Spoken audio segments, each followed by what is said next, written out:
بسم اللہ الرحمن الرحیم۔ السلام علیکم ورحمۃ اللہ وبرکاتہ۔ چلیے ناظرین حضرات، آج پھر حضور غوث اعظم رضی اللہ تعالیٰ عنہ کی ثابت قدمی پر آپ کو ایک دو واقعات سناتے ہیں، عرض کرتے ہیں، آپ کے گوش گزار کرتے ہیں۔ چلیے ویڈیو شروع کرتے ہیں۔ شیخ احمد ابن صالح علیہ رحمہ بیان کرتے ہیں کہ ایک دفعہ میں آپ کے مدرسہ نظامیہ میں آپ کی خدمت عالیہ میں حاضر تھا۔ بہت سے علماء اور فقراء بھی حاضر خدمت تھے اور آپ اس وقت قضاء و قدر پر کلام فرما رہے تھے۔ اسی اسنا میں ایک بہت بڑا سانپ چھت سے آپ پر گرا، جس سے حاضرین بھاگ گئے، مگر آپ نے باستقلال جنبش تک نہ دی کی۔ سانپ آپ کے کپڑوں میں گھس گیا، بدن پر سے ہو کر گریبان میں سے نکلا، آپ کی گردن مبارک پر لپٹ گیا، مگر آپ نے سلسلہ کلام کو قطع نہ فرمایا۔ آپ گفتگو فرماتے رہے اور نہ ہی اپنی نشست کو بدلا۔ پھر وہ سانپ زمین پر اترا اور آپ کے سامنے دم کے بل کھڑا ہو گیا اور اپنے فن کو کھول کر اور پھونکارا۔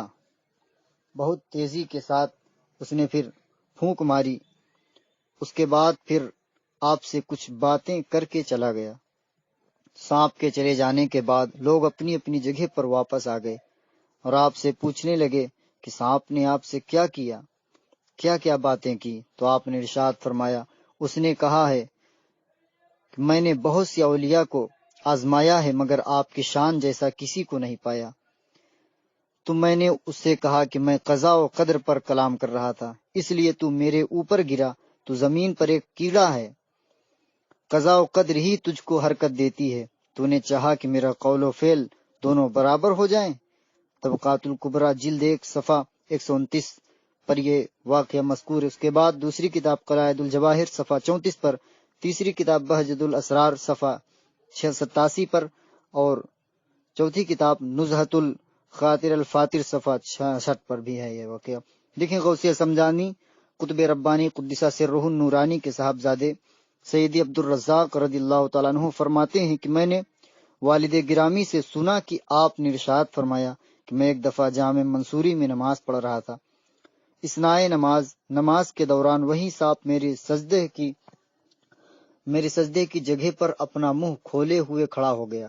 میں نے سجدہ کرنا چاہا تو اس کو اپنے ہاتھ سے ہٹا کر سجدہ کیا تو وہ میری گردن سے لپٹ گیا۔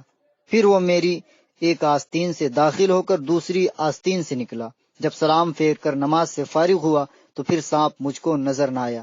دوسرے روز جب میں جامع منصوری کے ایک ویران حصے میں تھا تو وہاں مجھ کو ایک شخص نظر آیا جس کی آنکھیں طول میں شگافتہ تھی۔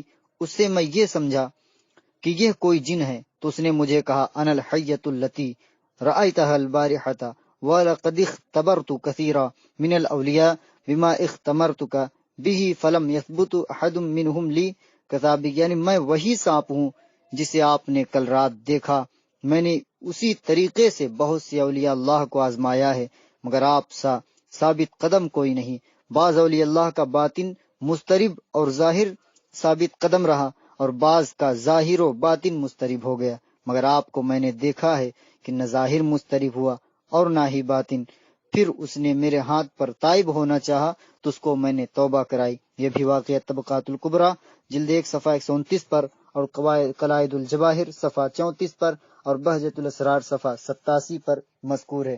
ناظرین حضرات، چلیے پھر سے اگلی مرتبہ ملتے ہیں ایک پیاری سی ویڈیو کے ساتھ۔ تب تک کے لیے اگر نئے ہیں تو میرے چینل کو سبسکرائب کریں اور ویڈیو کو شیئر کرنا نہ بھولیں، بیل آئیکن کی بٹن ضرور دبائیں۔ السلام علیکم ورحمۃ اللہ تعالی وبرکاتہ۔